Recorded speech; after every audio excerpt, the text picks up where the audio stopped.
Bismillahirrahmanirrahim. Alhamdulillahirabbil alamin wassalatu wassalam ala rasulil karim wa ala alihi wa sahbihi ajma'in. Allahumma rzuqna rizqan hasanan fid dunya wal akhirah. Ya Allah, kau berikanlah kepada kami ya Allah rezeki yang baik, rezeki yang halal, rezeki yang jauh daripada sumber yang haram. Ya mujibad da'awat, ya arhamar rahimin. Wa sallallahu ala sayyidina Muhammad wa ala alihi wa sahbihi wasallam. Bismillahirrahmanirrahim. Alhamdulillah wassalatu wassalam ala Rasulillah wa ala alihi wa sahbihi wattabi'ina ila yaumiddin. Rabbi syrah li sadri wa yassir li amri wahlul 'uqdatam min lisani yafqahu qawli, amma ba'du. Assalamualaikum warahmatullahi wabarakatuh. Para penonton yang dikasihi sekalian, alhamdulillah kita bersyukur sangat-sangat kepada Allah kerana Allah bagi kita ini peluang untuk kita melakukan ibadah kepada Allah dalam semua lapangan hidup kita. Ada orang dia gunakan hidup dia untuk maksiat. Ada orang dia gunakan lapangan hidup dia untuk beribadah kepada Allah Subhanahu Wa Taala. Kita hari ini tonton televisyen pun kita dapat pahala. Sebab apa? Sebab kita niatkan semua yang kita buat kerana Allah Azza wa Jalla. Semua yang kita tonton untuk mendekatkan kita dengan Allah Subhanahu wa Taala. Apatah lagi ia berkaitan tentang adab-adab dalam Islam. Alhamdulillah, rancangan ini mempunyai 26 episod dan membincangkan 26 adab dalam Islam. Yang kadang-kadang adab-adab ini kita terlepas pandang, bukan tak tahu, terlepas pandang. Dan hari ini kita akan membicarakan mengenai adab ketika makan. Nampak mudah, tetapi sebenarnya banyak kes orang terlanggar adab-adab ini. Apakah adab-adab ini, tuan-tuan dan puan? Para penonton yang dikasihi sekalian, dalam bab makan pun Islam mengajar adab untuk kita melakukan yang terbaik ketika kita berhadapan dengan juadah. Antara adab yang Allah Subhanahu Wa Taala jelaskan kepada kita sangat mudah apabila Allah Subhanahu Wa Taala menjelaskan dalam Al-Quran dalam surah Al-Baqarah ayat 168, ya ayyuhan nas kulu mimma fil ardi halalan tayyiba wa la tattabi'u khutuwatis syaitan. Al-ayah. Apa kata Allah Taala, tuan-tuan? Wahai manusia, makanlah kamu daripada makanan-makanan yang halal, minuman-minuman yang halal. Maksudnya, adab yang pertama, kalau kita nak makan, pastikan makanan atau minuman yang kita nak makan itu adalah makanan minuman yang halal. Janganlah kamu rembat semua, tuan-tuan. Tambah-tambah kita kat Malaysia. Malaysia ni alhamdulillah logo halalnya diiktiraf dunia. Tolonglah tanya, halal ke? Haram ke? Dapat siji halal ke? Ada logo halal ke? Sekurang-kurangnya kita keluar daripada syubhah. Syubhah ni iaitu sesuatu yang kita tak jelas. Halal ke? Haram ke?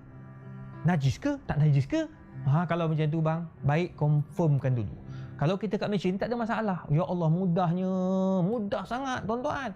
Ada siji halal, ada orang kata apa, logo halal terpacak dekat dekat restoran, dekat produk yang kita nak makan, semua dah ada. Jadi ambil yang halal, selesai masalah. Para penonton yang dikasihi sekalian, adab yang kedua masih daripada ayat yang sama. Mestilah makanan itu yang baik dan sihat. Janganlah kita ambil benda yang mendatangkan mudarat. Betul, tuan-tuan perempuan, makanan tu halal.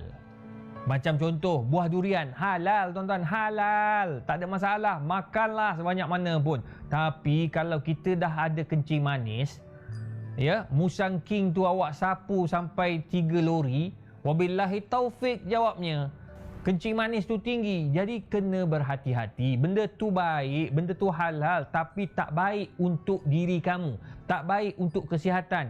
Jadi pastikan makanan kamu bukan saja halal, yang kedua ia adalah baik untuk diri kamu, bersih daripada segala kekotoran, dan pastinya ia mendatangkan kesihatan. Itu nombor 2. Nombor 3, wala tattabi'u khutuwati syaitan.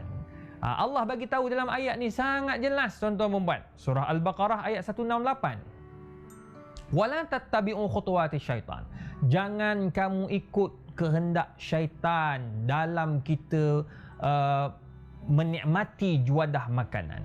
Maksudnya, kita makan atau minum tanpa kita mengkaji sama ada makanan itu atau minuman itu baik untuk kita, halal untuk kita ataupun tidak. Itu sebab Nabi Muhammad SAW menjelaskan kepada kita, ayyulahmin nabata min haram fannaru awla bihi. Mana-mana anggota tubuh kita yang membesar dengan sumber yang haram, nerakalah tempatnya. Tengok. Maksudnya tuan-tuan, kita kena kaji, jangan main ambil, tak tahu je. Itu sebab kita di Malaysia ni, JAKIM, Jabatan Agama Islam Negeri-Negeri, ya, bahagian hab halal, semuanya mengkaji, menyelidik benda ni boleh atau tidak untuk orang Islam kita di Malaysia. Ya Allah. Itu sebabnya sijil halal, logo halal kita dekat Malaysia diiktiraf dunia sebab kita mempunyai penyelidik, pengkaji yang ramai. Orang sains, orang pengajian Islam bergabung kepakaran untuk pastikan tuan-tuan dan puan yang kita punya sumber makanan, produk-produk yang dihasilkan oleh masyarakat kita halal dan baik untuk umat Islam. Itu nombor 3. Tuan-tuan yang dikasihi sekalian, adab yang keempat, setiap makanan yang nak masuk dalam mulut kita, jangan lupa tuan-tuan dan puan, bacalah bismillah. Benda ni ni tuan-tuan, terus terang saya cakap, ada kawan kita buat kajian dalam sebuah IPTA, dia buat kajian rawak 100 orang. Dia tanya orang Islam kita, budak muda kita yang beragama Islam, Melayu lagi, tanya, kamu masa minum baca tak bismillah? Rata-rata 80% mengatakan bahawa mereka terlupa baca. Maknanya tuan-tuan, benda ini benda yang selalu ditekankan oleh Nabi Muhammad SAW. Sebab apa? Sebab kita pelupa. Doa. Nabi selalu cakap bab doa. Sebab apa? Sebab kita terlupa baca doa. Samalah juga macam kita berzikir. Kita diminta untuk banyakkan zikir. Banyak hadis-hadis tentang zikir. Tapi sebenarnya, itulah yang susah nak buat. Nampak mudah di lidah kita, tetapi nak amal tu payah. Sama juga macam baca bismillah. Kita nak duduk bismillah, nak bangun bismillah, nak makan bismillah, nak minum bismillah. Semua bismillah. Tapi adab ini kadang-kadang kita terlupa atau terlepas pandang. Ada lagi adab-adab tentang makanan, tuan-tuan. Jangan ke mana-mana. Pastikan bersama saya. Itu dia para penonton yang dikasihi sekalian. Seperti mana yang saya katakan tadi, kita sedang membicarakan mengenai adab-adab ketika makan dan minum. Tuan-tuan dan puan, para penonton yang dikasihi sekalian, hatta bab makan, bab minum pun Nabi ajar adab dia, tuan-tuan. Alhamdulillah, adab yang kelima. Adab yang kelima ini membicarakan tentang betapa pentingnya kita ini menghormati makanan. Adab kelima bermaksud jangan dicemuh atau dihina makanan dan minuman yang hendak kita sapa. Jangan, tuan-tuan, tengok makanan, jangan dihinanya makanan tu. Ada orang dia sediakan nasi goreng. Nasi goreng tu mungkin tak berminyak sangat. Dia boleh ke? I tak makan nasi goreng macam ni. Oh, jangan. Jangan, tuan-tuan. Sebab apa? Ada orang susah, dia tak mampu nak dapat makanan macam kita. Dapat nasi sejuk pun Alhamdulillah. Telur dekat-dekat nak basi, bau tu, dekat macam nak bau nak basi, dia basuh ni telur tu, makan telur tu balik, tuan-tuan. Sekurang-kurangnya tak bau. Ya Allah, itu orang susah, dia dapat nikmat makanan tu pun dah Alhamdulillah. Kita nampak nasi goreng, kita pertikai. Kadang-kadang kita dekat Mekah, tuan-tuan puan, ya, pergi umrah ni, pergi umrah, pergi haji. You bayangkan, tuan-tuan, you bayangkan ada sebahagian orang tu, dia tengok tu ikan jacket. Kalau siapa pergi umrah, pergi haji, dia tahulah, tuan-tuan. Kadang-kadang travel ni dia, ialah kat hotel. Bila kat hotel, nak makan makanan Melayu. Macam saya kalau pergi sana, saya nak makan makanan Arab. Sebab bila makan makanan Arab, saya rasa nikmatnya, sebab saya orang Melayu makan makanan Arab. Tapi ada setengah orang Melayu dia tak boleh. Dia nak juga makan makanan Melayu, jadi minta dengan travel sediakan makanan Melayu. Bila makanan Melayu, nak sediakan makanan Melayu, dia nak harga murah. Maka datanglah ikan jacket dinamakan. Kari ikan jacket, lepas tu ikan goreng ikan jacket, apa lagi ikan masak pedas jacket, semua jacket. Kenapa saya namakan ikan jacket? Sebab ikan ni kulit dia keras. Kena buka dulu kulit baru boleh makan isi kat dalam tu. Ikan bakar, jacket, semua jacket. Sampai ada kata, "Weh, aku tengok ikan ni pun aku dah rasa dah tak lalu. Lempar kat kucing pun, kucing tak nak makan." Mak ai, sampai peringkat tu kau kutuk makanan. Jangan bang, tolonglah. Jangan kutuk makanan. Adab kita dengan makanan, kita kena sentiasa memuji makanan. Puji makanan sebab itu nikmat yang Allah bagi. Bersyukur dengan nikmat Allah. Jangan main-main tuan-tuan. Ini nikmat yang Allah bagi pada kita, kita kena hargai. Tolong hargai, sebab itu bukan mudah untuk kita dapat kalau tak dengan izin Allah Azza wa Jalla. Itu adab yang kelima. Tuan-tuan dan puan, adab yang keenam ini juga menarik. Kita, tuan-tuan dan puan, bila kita makan ni, qul biyaminik, makanlah dengan tangan kanan. Ini adab. Walaupun orang kata, "Ustaz, saya dah biasa dengan tangan kiri." Adabnya, sunnah Nabi SAW itu adab. Sebab Nabi tak pernah makan dengan tangan kiri. Tak kisahlah tuan-tuan, ada orang kata, "Ustaz, saya tak boleh, saya ikut protokol."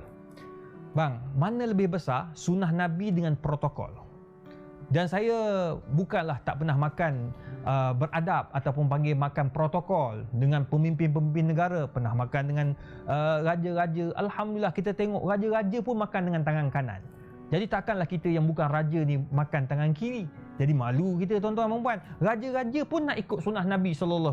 Makan buah pakai tangan kanan, makan dengan sudu, garpu tangan kanan. Dia cuba tuan-tuan dan puan. Walaupun protokol barat mengajar kita makan dengan tangan kiri. Tangan kanan memotong, tangan kiri ambil makan. Itu protokol yang dibuat oleh manusia. Tapi protokol yang dibuat oleh Nabi Muhammad lebih besar dan lebih agung. So, why?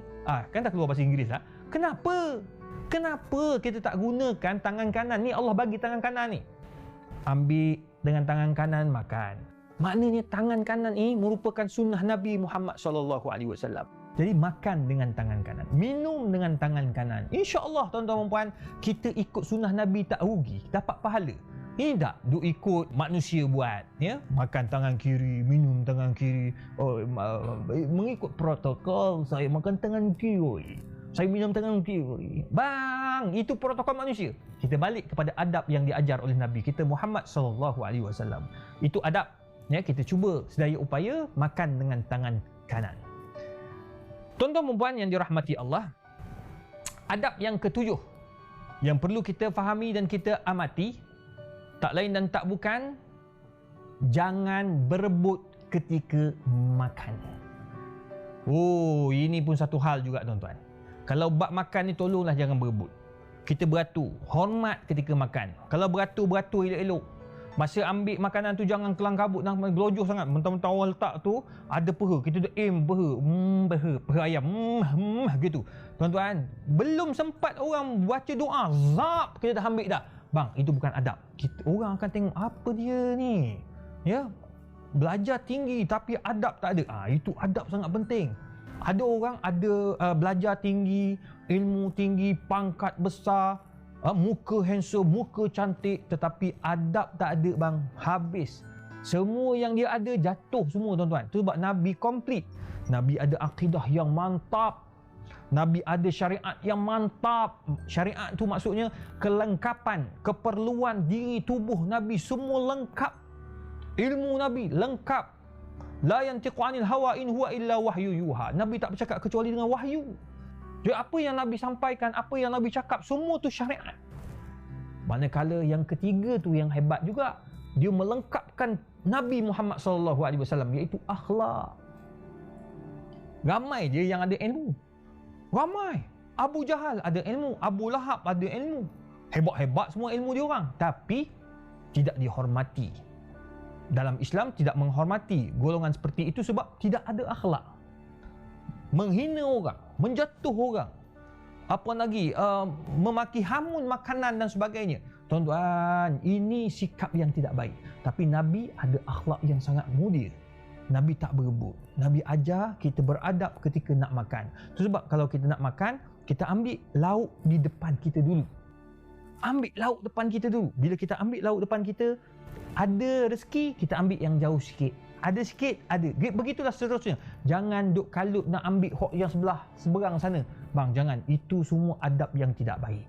Akhlak yang tidak baik dan tidak diajar oleh Nabi Muhammad SAW.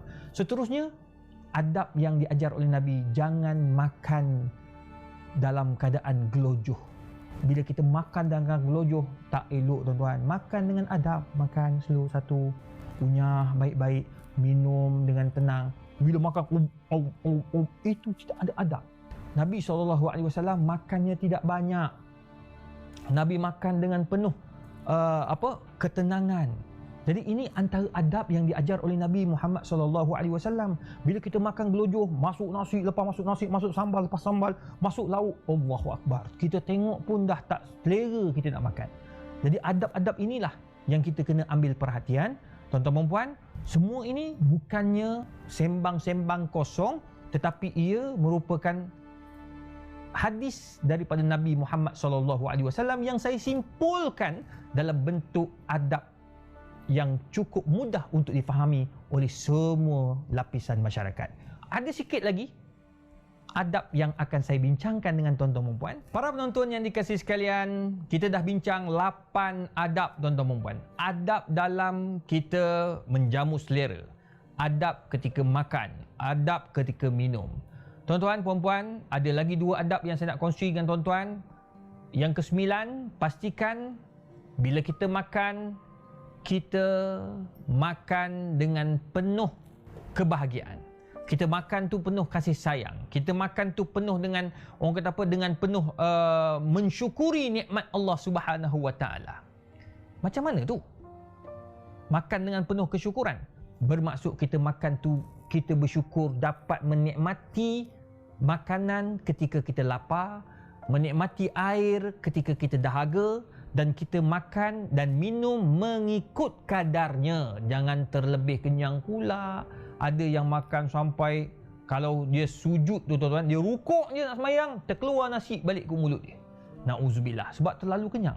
Kalau minum tu jangan berlebih sangat. Memanglah doktor suruh minum air banyak. Untuk jaga kesihatan, KKM galakkan sekurang-kurangnya, orang kata apa, 3 liter besar tu habislah kalau boleh. Tu gitu tuan-tuan dan puan. Kita minum 3 liter yang besar, botol besar tu habis. Tapi janganlah minum sekaligus, minum sikit-sikit satu hari agar kita sihat. Bagus. Tapi janganlah sampai kita tak ada langsung ruang dalam perut kita. Makanan saja 100%, minuman saja 100%, memanglah terkeluar balik. Pastikan minuman 30%, makanan 30%, 30% lagi adalah laluan-laluan ataupun ruang-ruang untuk beredarnya makanan dan minuman dalam perut kita. Jadi tuan-tuan dan puan, kalau dalam hadis disebut hawa, iaitu ada angin, ada kawasan untuk angin dan sebagainya. Jadi tuan-tuan dan puan, ini dipanggil makan dengan penuh kasih sayang. Makan dengan penuh rahmat. Kita tak stres kita makan. Kita tak jadi macam sakit disebabkan makanan. Itu penting. Manakala yang terakhir, adab yang ke-10, apabila kita menjamu selera, apabila kita makan dan minum atas nikmat dan rezeki yang Allah Subhanahu Wa Taala bagi, jangan lupa melafazkanlah kesyukuran kepada Allah Subhanahu Wa Taala dengan menyebut alhamdulillah. Kita ni tuan-tuan makan sorry kat siapa? Bang, bila kita tak sendawa, kenyang, alhamdulillahilladzi at'amana wa saqana. Allahu Akbar. Tengok, alhamdulillah Tuhan, bersyukur aku, Kau telah memberikan aku makanan, aku kenyang dengan makanan yang Kau beri, minuman yang Kau beri ketika aku dahaga dan lapar. Ya Allah, terima kasih atas nikmat ini ya Allah. Ada orang tak jumpa nasi seminggu, ada orang tak jumpa makanan 2 minggu, ada yang tak jumpa daging setahun. Jadi bila dia jumpa, alhamdulillah, syukur atas nikmat yang Allah bagi. Jadi oleh yang demikian, para penonton yang dikasihi sekalian, kalau kita mempunyai 10 adab ini ketika kita menjamu selera, ketika kita berdepan dengan makanan dan minuman, saya yakin tuan-tuan dan puan, Allah Ta'ala akan menyayangi kita. Allah akan bagi kita kasih sayang dan rahmatnya dalam hidup ini, agar kita menjadi manusia yang berjaya, manusia yang bersyukur, manusia yang menghargai segala nikmat Allah kepada kita. Paling penting tuan-tuan dan puan, makanan itu adalah rezeki. Jangan dihina, jangan diburukkan, jangan dibuang, jangan membazir, kerana kita kena tengok orang di bawah kita. La tanzuru ila man huwa ala. Jangan tengok orang atas lalu. Bila kau tengok orang atas lalu, habislah. Kita akan jadi sombong, kita akan jadi pembazir, kita akan jadi berlagak dengan makanan. Walakin tanzuru ila man huwa asfalik. Tetapi tengoklah orang di bawah kamu yang ramai rata-rata mereka tak cukup makan. Allahu Akbar. Jadi oleh demikian tuan-tuan dan puan, ayuh kita sama-sama menikmati kehidupan ini dengan penuh kasih sayang. Bersyukur dengan nikmat Allah, bersyukur dengan makanan dan minuman yang Allah bagi kepada kita. Semoga kita menjadi manusia yang berjaya di dunia dan juga di akhirat. Semoga makanan yang masuk dalam tubuh kita, minuman yang masuk dalam tubuh kita menjadi sebahagian syafaat untuk kita masuk dalam syurga Allah Azza wa Jalla. Maafkan saya kalau ada salah dan silap. Apa yang baik daripada Allah, yang kurang daripada saya sendiri. Wabillahi taufiq wal hidayah. Wassalamualaikum warahmatullahi wabarakatuh.